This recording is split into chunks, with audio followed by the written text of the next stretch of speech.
¿Te estás preparando para Islam Makhachev?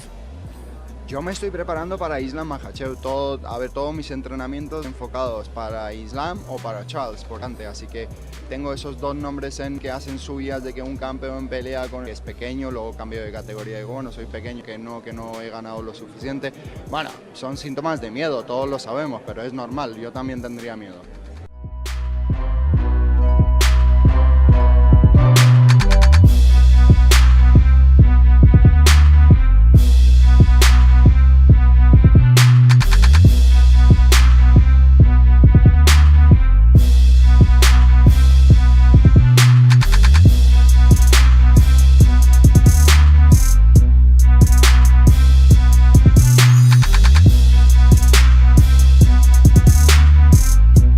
If it was up to you, when would be the ideal month for the fight? August. Okay. I saw the video blog right after the fight when you were on the plane, and you had said the day after that already talks have begun about the rematch. And so what were those talks, and where do they currently stand? Não, com certeza eu falei. É óbvio que eu quero uma revanche com ele e, pô, não. Right after that, that's when we spoke about the rematch, and also Alex feel that he's right after everything that he did on that division in the UFC to have an immediate rematch. That's what we're all deciding. Don't think nothing was spoken with the organization yet. If it did, I don't know. But we believe that our managers have a very good relationship with the UFC. They are always in good terms with each other, and I know they can make it happen. I need a rematch.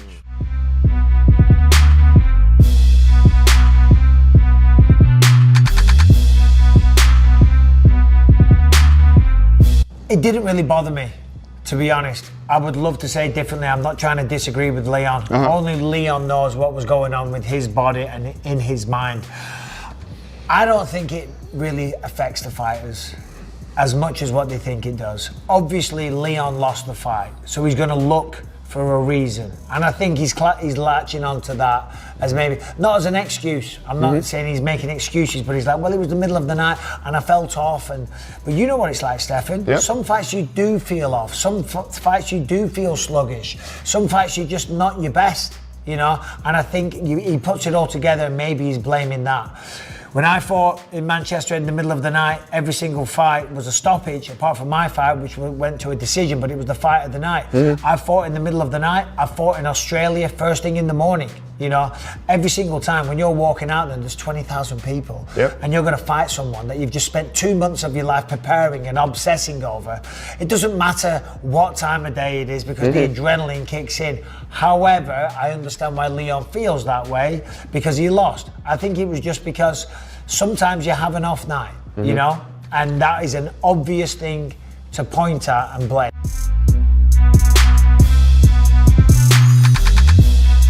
I don't want to say it, but I told you so. I kind of put the blueprint out there. Leon can't deal with when you get in his face and you get rough and you get dirty with him.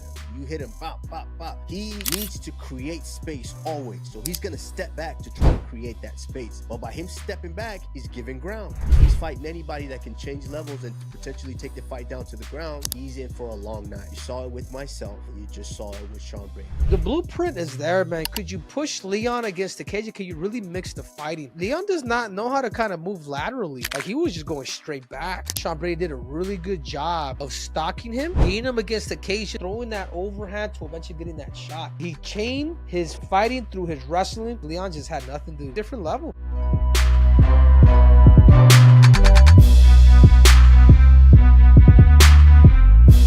Sean Brady this past weekend beating Leon Edwards the way he did, obviously a former opponent of yours. What did you think of that performance from Sean? That was pretty impressive stuff. Dude, Sean's a tremendous athlete, incredibly skilled, incredibly strong. I mean, I could have warned Leon about that headed into that fight. You can't really make jokes about the short guy thing. You know, somebody should have warned Leon, like, this isn't just some short guy. You're not just going to lace this guy with a head kick. Like, you are going to have to deal with the strongest fighter you've ever faced in your life. There's no guy you could bring in to emulate like the strength of Sean Brady, because you'd have to find a guy that's like 210 pounds. Like, he's that strong. I remember the first time he locked his hands around my waist when we fought, I was just like, holy crap. Like, Felder totally was right. You are like, you have like mutant-like strength. So I wasn't surprised. He turned a corner after that Bilal fight. And I think that it's safe to say, like, you could argue that he could be the next guy to fight for the title. We'll see how everything shakes out, but we're seeing a big paradigm shift at 170 pounds. It's very, very exciting.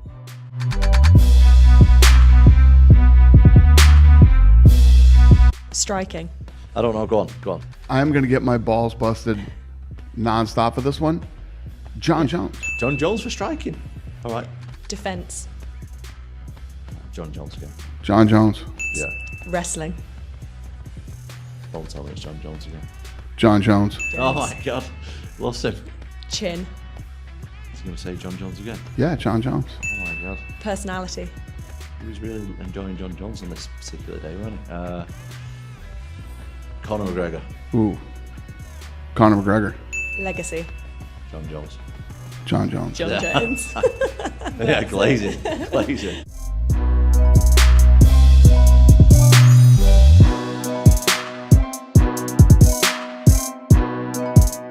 Good morning, guys. Just wanted to give a little opinion on everything I've been seeing on social media lately. Jake Paul versus Anthony Joshua. I know that I will beat Anthony Joshua's ass. Just wanted to come in here and remind everybody that that bum couldn't beat me when I basically had a broken hand. I had one hand and he still lost. Jake Paul, I'm still your daddy, and everybody weighing this fight up, don't bother, because he ain't worth a shilling. And the loss will always be there, Mr. Paul. Take it easy and have a good day.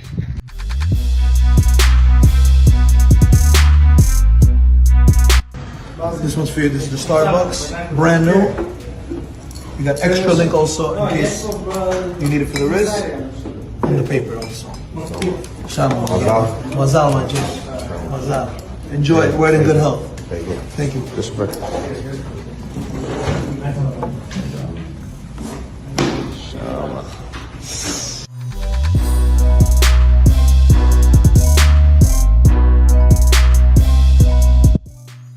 So again, to me, it all comes down seeking the title. If it's not Islam, maybe BMF. There's a lot of talk about Poirier fighting somebody else, Islam going up.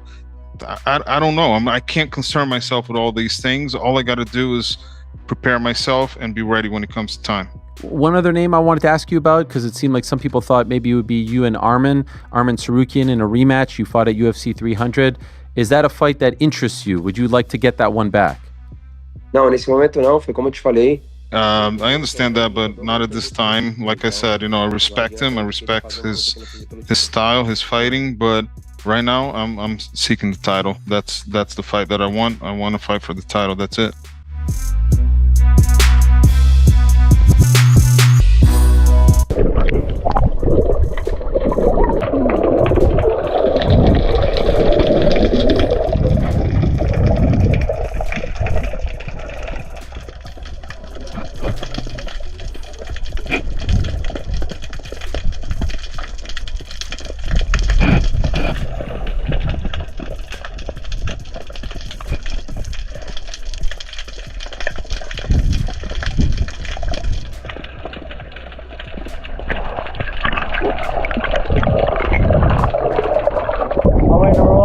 This goes to the teeth.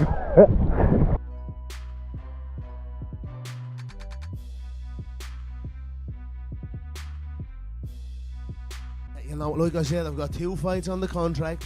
I'm in negotiations. Last week something happened to me. I went to the White House and my country is in my, my heart bleeds for my country right now. So there's a lot of stuff going on back home.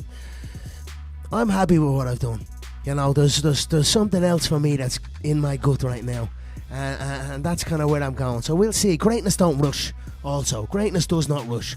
There was an opportunity or a deal, we'll say, to fight in Alcatraz only recent. And they came to me and it wasn't my worth. I hold every pay-per-view record in the book. I hold every gate record in the book. And my comeback will be slated as the greatest comeback or the biggest, most anticipated comeback of all time. So it has to be right. And right now, Ireland is in my thoughts, and that's where I'm at. It will happen, I'm sure. And it's always great to be here. And there you go. And now entering the octagon, the notorious President of Ireland, Conor McGregor. Well, f***ing right, I will. Of course, are you crazy? That's part of why I want to do it. To be announced as the President of Ireland having a fight. Imagine that. Or else, Sinead, tá perno con cahitoch. What's the million on square? And it's always great to be here on Thursday night. You know the song, I've been going up on a Thursday. I got your girl, even though it's Tuesday, but we'll do Thursday. I've been going up on a Thursday. I got your girl, even though it's Tuesday, but we'll do Thursday. The Octagon, the notorious President of Ireland, Conor McGregor. What fucking right I will. Of course, are you crazy? That's part of why I want to do it. Cocaine's a hell of a drug.